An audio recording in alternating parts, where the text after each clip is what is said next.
Well, to my North Park community, it's good to connect with you again in this way, this ongoing journey that I am personally on around racism, and I'm trying to learn, and I'm grateful that you can come along with me as we learn together. If you looked at the previous two videos, I've interviewed Emmanuel from Ghana, as well as Ziad from Palestine, and so thankful for their honesty. And today I have Munjulas Saito to have a conversation with. Munjula and I had a great chat last week. As I've continued this journey, I thought, who else can I talk to? And I know I can talk to a lot of people behind the scenes. To come and have yourself videoed is a whole different conversation. And so grateful that Munjula said, no, I'll come forward and have a conversation with you. So I want to respect that, and I want to honor the people who choose to do this. And so we can do that. So thankful for that. So Munjula, we're going to begin with a bit of your journey. Where'd you come from? What got you to London? And so please begin the story there. Okay, great. Well, thank you for this opportunity, Matt. I'm really grateful for it, and I'm also thrilled that I get to be at church. So, first, a little bit about my background. I was born in India. I won't tell you the year, but you'll figure it out soon enough. And I was born in a big city called Hyderabad, and my parents were there, and my dad came to Canada in 1969. A year ahead of us. So this September will mark 50 years for me in Canada. So that's a pretty big milestone. And we landed in Gander, Newfoundland. I remember coming. I remember the plane ride over to Canada and eating a yellow apple for the very first time, and not knowing that apples could even be yellow. So that was very cool. I remember seeing my dad, and eventually we made our way to Toronto. And I lived in the west part of Toronto for maybe 2-3 years, and then we moved to Thorncliffe Park, which is a high-density, multi-apartment kind of, it was shaped around a horse, I guess not a horse track, yes, I guess so. And we lived there for a number of years. And that school that I went to, Thorncliffe Park Public School, is actually, I think, the largest public school in Canada now. Wow. It has like 25 portables, high density population, very multicultural. My junior high was multicultural. My high school was so multicultural, in fact, they had 120 flags in an atrium about this size, all lined up to represent all the nations that were represented at the school. So, and then I went to U of T, and then I went into ministry and was assigned to come to the University of Western Ontario. And so I moved to London in 1993. And before that, I was going to a church where most of the people who went to that church were from the Caribbean islands. Okay, wow. And then I arrived here. So you got here for that. Yeah. Now, as we've talked, and I've been listening to a lot of podcasts, one question that are often asked in those podcasts for people are, when did you discover that you were ethnically different, so to speak, than the people around you? And we've talked about that a bit. What's your understanding of that whole piece? You're Indian. Was it ever kind of like, oh, I'm Indian, I'm different, or not for yourself? Yeah, so I guess coming to Canada and learning English, one of the fun pieces about learning English is I learned it by watching I Love Lucy. Okay. And so that was, so my mom went to English as a 4-year-old? Classes. Yes, as a 3-4-year-old I did. Okay. And then the fun piece about that is we always knew that I was Indian. It wasn't a surprise to me. But what surprised me was going to school and then realizing that my being Indian, my race, was a target. It could be used against me to insult and to belittle. This was in elementary school? Yes, and that was something that I hadn't really noticed before that much. I guess as a child you're more protected from it. But I know that my parents had experienced some, things that were off, but as a child that's when I first experienced it.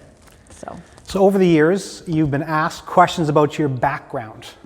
How have you processed this? How's it made you feel, people saying, where are you from? What are you all about? As though you're kind of out there. What have you done with this? So I find when it's very ethnically integrated, or there's a lot of people around, people kind of know who everybody is. You don't ask as many questions because you can identify. And I found that coming to London, which is has a large white population, that people don't know how to identify people, so they end up asking questions that are sometimes very hurtful and sometimes just sheer out of ignorance, I'm sure, but it's a subtle form of racism because what it does is it's socially acceptable, but at the same time it's also painful because they're reminding you that you're not like them, you don't belong. Okay. Yeah. You're here, but you're not really part of us. Yes. Okay. And so I would say that you've asked how that makes me feel. I would say when someone chooses to focus on differences that a person has, not commonalities, it makes me feel anyway that my race is the most important thing about who I am. Not my character, my abilities, my skills, but it's like this one thing is so important about you. And it's kind of like, where are you from? What are you? That, by the way, is probably the worst question. What are you? Yeah, what are you? It's very objectifying. And it's like a test. How Canadian are you? Oh, okay, you've lived here. Oh, you weren't born here. Oh, you've lived here a long time. Okay, maybe. Okay. How many languages do you speak? You know? Okay. And it's like, I only speak English now, unfortunately. But I had the feeling, I have had that feeling even when people tell me, well, when I've said to others, I'm Canadian, they'll say, well, you don't look Canadian. Okay, interesting. Okay. Yeah. And you and I, when we talk on the phone, I have done that. And when you said it to me, I'm going, wow, okay, I didn't realize how that might make someone feel. I wasn't, in my mind, I wasn't thinking it was wrong, it was odd or awkward, but to hear from you, good note for myself to how do we do that or leave that alone. And you and I have talked about ways that you really felt centered out. You had some stories that were like stark in my mind saying, that really happened. So can you share a few of these stories of how you've been like, you're the person, you're the other person? Right. Yeah. What was that about? Okay, so I will share one. I'll start off with a minor one. When I first came to North Park, I'm pretty sure I was the only Indian woman here. Later on, some others came, but I was the only one. But there was an Indian guy here. And a lot of very well-meaning people said, well, you should date him. And I thought, really? I should date him because he's Indian? Like, you would never say to two white people, you should date because you're white. Like, that just seems like, why would that be the most defining factor of why you should be with somebody? So I thought that was a very strange thing, and I thought that would only probably happen here.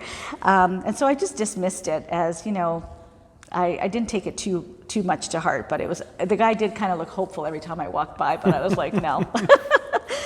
The second one that was a lot more difficult for me is I wanted to get involved in this church that I started coming to, and I liked it.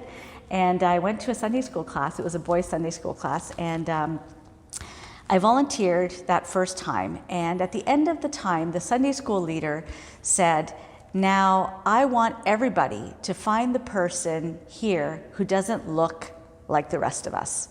Wow. So all the kids came up to me and pointed their fingers. So I had a circle of kids pointing their fingers at me. And in my mind, I thought, oh my goodness, like, wow, I guess this is what racism looks like in London, where no one will call you names. Like in Toronto, they'd call you names outright, overtly, treat you poorly, shove you when you walk by. But in London, it seemed like they just reminded you that you weren't like everybody else. Okay. And that was painful for me.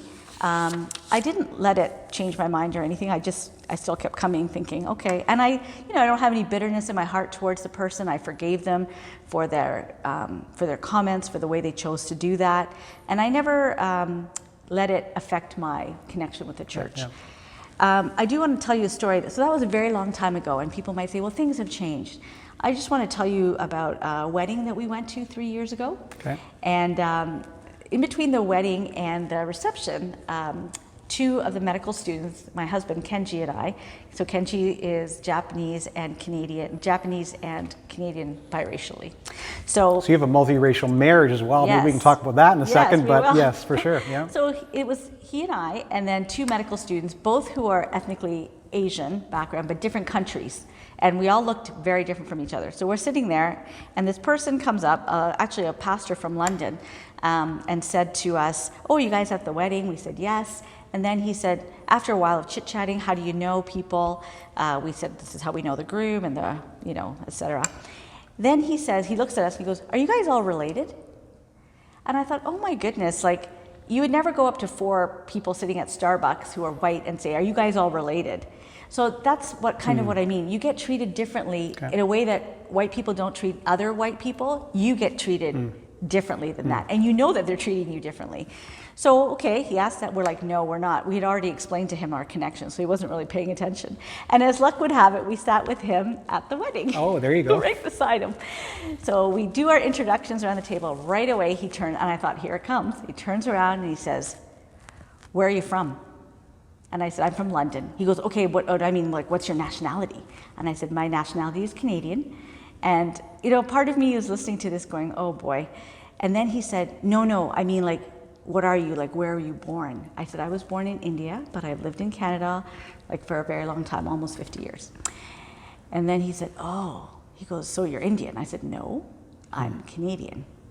And then he proceeded to ask my husband, where were you born? And my husband said, Kenji said, that doesn't tell you anything about me. He goes, well, where were you born?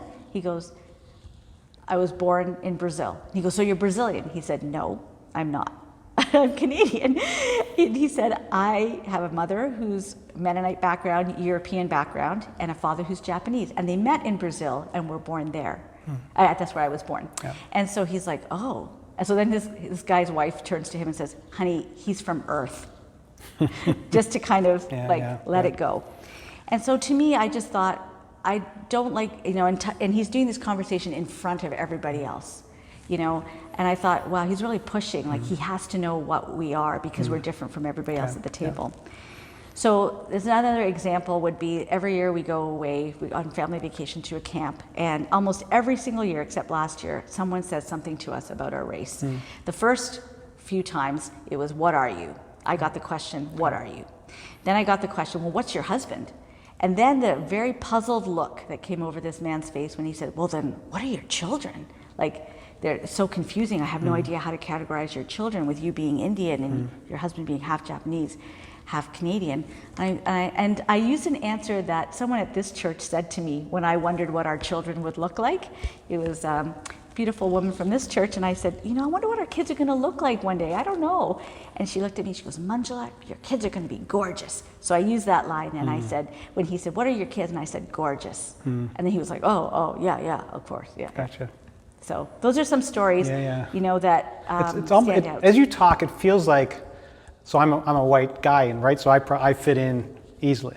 It almost feels like though there's a dominance trying to peg you so I can control you. Is that what it feels like? I'm just trying to understand this for myself, and how horrible that must feel on your end, that someone's trying to peg you so they can dominate in one sense. Does it feel like that? Yeah, okay, because I don't want to do that, but it's interesting to know. I think that's really good that you bring that up, because what it does is it makes you feel less than. Okay. I can't just be at this camp. I can't just be at a conference. I can't just be at church. I have to be the Indian person at the church. Okay. Just like what Emmanuel said, before I came to Canada, I was just a man. Now I'm a black man. Okay. And it's like, that's true. When it's kind of a demeaning way. It's like saying, you're not quite like everybody else, and I'm going to treat you differently. And sometimes I believe that people do things in ignorance, because I've done things in ignorance. But I think when things are pointed out, you have no reason for ignorance anymore. Yeah. And so it does feel like you're being categorized so that people can understand you in some way. Yep. But rather than trying to understand you, they just ask questions that are really awkward. Maybe out of insecurity too. Who knows, right? But So we didn't prep this question, but you're born in India. You're Canadian. Yeah. Your husband was born in Brazil, although his father is Japanese, his mother is European. Well, Canadian. Canadian, yeah. She's Mennonite. Okay. So how have you guys had to manage or process that as a family? Because you have two girls. So what does that look like for you? And what are maybe some of the frustrations perhaps in that sense? So I thought racism was a thing of the 1980s and 90s and growing up in Toronto. So I'm shocked that it's become this horrible thing that's become so prevalent in our culture. I thought everybody agreed that racism was wrong and everybody agreed that there is racism. I am shocked still to find out that people think there is no racism in Canada and that we're not like the US. I'm thinking we have our own version of that, so I'm shocked by that. So when we're raising for me and Kenji, and this is the important thing that people need to remember, our identity doesn't lie within our race. Okay. And people might say, well, that's, you're internalized a larger culture. I'm like, well, to tell you the truth, the most important thing about me that you can ever know is that I love Jesus and I'm trying to follow him. And that's the same for Kenji too. So that was what drew us to each other. And so when we live, we don't think, how are we going to process this as an Indian, Japanese, Canadian couple? Okay. We're just like, we just live our lives according to the way that Jesus is calling us to live in our particular culture. Where I have found it though, it's been tough for our kids because people will want to categorize them. What are you at school? Are you Arab? Well, how's that? Your mother's Indian and your dad's half Japanese and Canadian? How does that work? then comes the question, well, what do you eat? And my daughter's like, fortunately, everything. But it's one of those questions where she's had to deal with it more because she's not as identifiable as the other daughter. The other daughter looks more, is darker skinned and looks more like something that people could be more comfortable with, whereas Mira is more ambiguous. And why do we, though, based on what we look like, define us? Right? Why is it so important? Yep. It's almost like if you met somebody who's divorced and you're like, well, oh, that's interesting. Like, when did you get divorced? Oh, and what was that like for you? And how did your kids deal with the divorce? And you're almost like, if you were listening to that conversation, you're like, this person's really obsessed with divorce. So how is that any different than race? When someone brings up race so much to a person, then says, I'm not racist, I'm just interested in who you are. You're like, but the questions you're asking me are all about race, not about my skills, my abilities, my preferences. Your dreams and aspirations about who life. I am, my character, nothing. It's just all about what I look like. And that's just such a bad way to judge somebody. So you've had some experiences here at North Park that haven't necessarily been beautiful, but I have, as a pastor, have deep respect for people who understand community. You've been here for 27 years. You're in, through some ups and downs. And I love that about you. But I guess my question for you, you've chosen to stay. Talk about that. When I told my friend about the camp experiences and different experiences, she said to me, why don't you just not go? Why don't you stop going? And I said, for me not to experience racism, I would have to leave Christianity. And I don't want to do that. I love Jesus. I want to follow him. And I believe that with all the racism and sexism that I've experienced in my life, like, I'm not going to let people's comments and their attitudes and stuff derail me from my faith and derail me from knowing Jesus in a more full way. I think a lot of people who, if they had experienced what I experienced in the beginning, may decide, I'm not coming to this church, and maybe I'm not going to any church. So you can see how what we say to people and how we welcome them might turn them off of Christ or turn them into people who are part of the community. And I think when you don't give up just because things aren't the way you want, I think you do earn some credibility, but you also learn how to speak up and to say to people, actually, I think you mean to ask this. That's actually not an appropriate question. Let me help you phrase that better. And people might say, well, why are you telling people what to do? I'm like, because they're probably doing it to other people who will not be as gracious. And if I was doing something really wrong and speaking in ignorance, I'd want someone to gently correct me because they're giving me the benefit of the doubt. But once I know, then I'm accountable for my behavior. And so I love this church. I love the people here. Some of the best people I've ever met in my whole life come to this church. It means a lot to me. This church has supported my ministry and cares for me. I know that they're here for me. And that's why I stay. Like, I didn't know North Park as well when all these things happened, but I thought, you're going to get that everywhere. Sure. So, So what is your desire for the church? It's for North Park specifically, but the church as a whole, to embrace all cultures without anyone feeling othered. Right. Like, you are so different, we have to pick that apart. What is your this passion for that? One caveat I'd say is simply what makes me feel othered may not make other people feel othered. I feel othered because I've lived in Canada. This is my home. I once had a professor at university say, well, why don't you go back to where you came from? And I'm thinking, I've lived here for so long. What would feel like home to me? Not India. And so some things might be different for different people. So what I would say is, with relationship and time comes disclosure. People will share about their lives as you know them and you build a relationship. To try to soundbite everybody and try to thin slice them in a conversation to know everything about them, it's not a fair way to get to know somebody. So I would say, with respect, approach people. And if they want to share about their cultural background, great. But you shouldn't be asking them like a bunch of questions like it's an interrogation.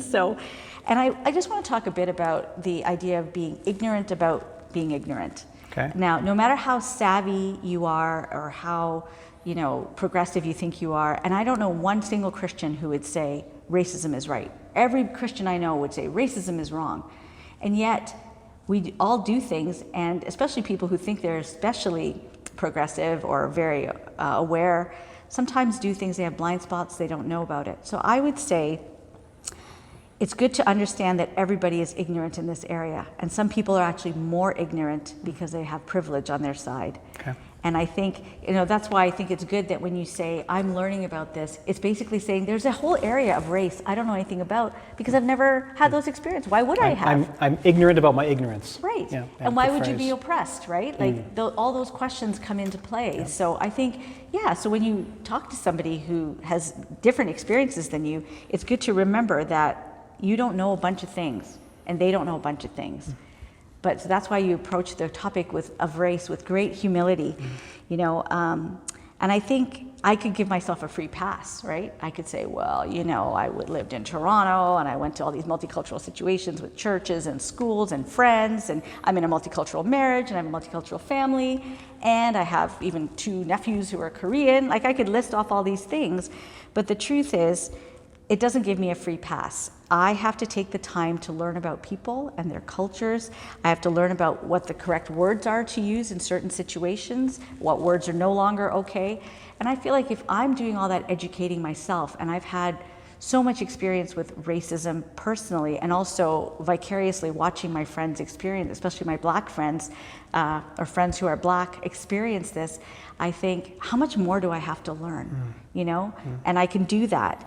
And I think it's up to people to educate themselves. Like, this is good that you asked me to do this. So this is not about what I'm going to say now, which is, don't look to people who've been racialized or discriminated to say, tell me all your traumatic experiences. I think there's lots of resources out there, videos, books, lectures, all sorts of things that we can look to and learn from. And we self-educate. Whatever you think you know, you will be surprised by what you don't know. And that's what I'm finding all the time. Cool, thank you. And back a number of years ago, North Park did a renovation to our main auditorium here. Yep. And a few weeks before we did that renovation, we pulled the carpet back in the front.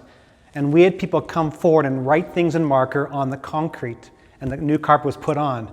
And you shared with me, you wrote a verse on that concrete. One day we'll see it again. What was that verse and why did you write that verse? Yeah, so I shared this story with my family a couple weeks ago. And I actually found myself quite emotional sharing it because I didn't realize how much I believe this.